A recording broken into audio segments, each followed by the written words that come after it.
Okay, so you have just gotten one of these.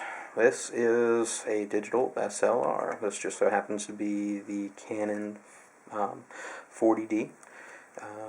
It doesn't really matter if you get a Canon, if you get a Nikon, a Sony, Olympus, Pentax, whatever you want to do. They all pretty much work the same. Some of them do things a little bit better than others, but don't really worry about the camera that you got. All the functions are the same. Let's kind of point out some things on here. This, of course, is your lens, and this is going to be the body of the camera. Pretty self-explanatory there. This is, of course, it is a zoom lens. You can tell that because it has a bunch of different numbers on there.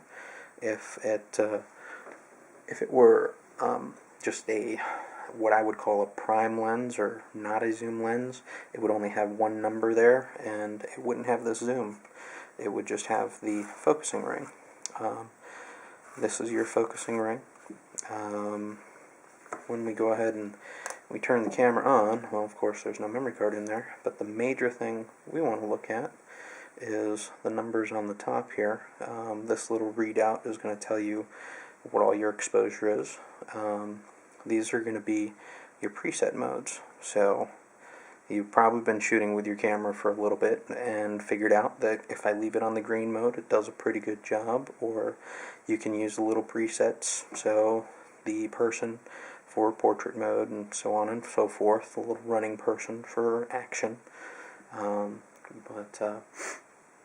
going to go ahead and explain how to go into your manual features, and to kind of help that out, because I can't take this camera apart, I'm going to go ahead and pull a manual camera, which is going to explain everything, or help me explain everything a little bit easier.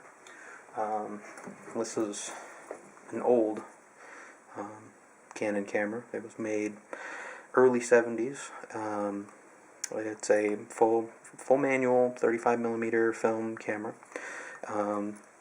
When we're looking at this one, you can tell, of course, this lens, it is only at 50mm, so this would be one of your fixed lenses. It doesn't zoom. Has what I call the manual zoom. You have to walk forward, you have to walk backwards to get your zoom.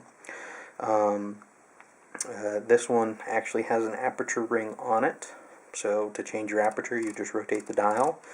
In your new digital camera you would just hit some buttons on the back and look at the little screen that I pointed out on the top, and that would tell you what your exposures are and everything. The basics in photography the three basic things are your aperture, which would be your aperture ring, your shutter speed, which is going to be the little shutter in the back. It's going to open for a set amount of time. You tell the camera how long to set that time. And your ISO. ISO is going to be like loading film speed. So loading a 200 speed film versus a 800 speed film in your camera. So the first thing